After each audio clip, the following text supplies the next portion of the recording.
ہمسایوں کی گواہی ایسا معیار ہے کہ جس کو قابل اعتبار سمجھا گیا ہے۔ نبی اکرم صلی اللہ علیہ وسلم کے پاس ایک شخص آیا اور کہنے لگا، اے اللہ کے رسول، مجھے بتائیے کہ وہ کون سا ایسا عمل ہے جو اگر میں کر لوں تو میں جنت میں چلا جاؤں۔ آپ نے فرمایا محسن بن جاؤ۔ اس نے کہا میں کیسے جانوں گا کہ میں واقعی محسن ہوں یا نیک ہوں؟ آپ نے فرمایا اپنے ہمسائے کو پوچھ لو، اگر وہ کہیں گے کہ تم اچھے ہو اور محسن ہو تو تم واقعی نیک ہو، اور اگر وہ کہیں کہ تم برے ہو تو تم واقعی برے ہو۔ اسے امام حاکم نے روایت کیا ہے، اور انہوں نے فرمایا ہے کہ یہ حدیث امام بخاری اور امام مسلم کی شرائط پر پوری اترتی ہے۔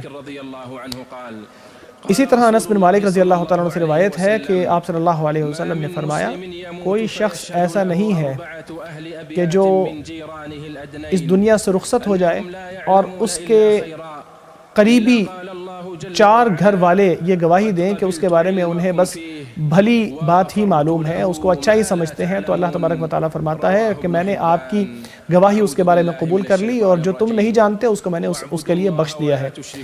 میں اللہ کی پناہ چاہتا ہوں شیطان مردود سے۔ اللہ کی عبادت کرو، اس کے ساتھ کوئی شریک نہ کرو، والدین کے ساتھ حسن سلوک کرو، یتیموں مسکینوں کے ساتھ حسن سلوک کرو، ہمسائے کے ساتھ جو کہ آپ کا رشتہ دار بھی ہو اور وہ ہمسایہ جو دور ہو، اور وہ ہمسایہ جو بالکل آپ کے ساتھ ہو، اور مسافر کے ساتھ بھی حسن سلوک کرو۔ اللہ تبارک و تعالیٰ ان لوگوں کو پسند نہیں کرتا جو تکبر اور دکھاوا کرتے ہیں۔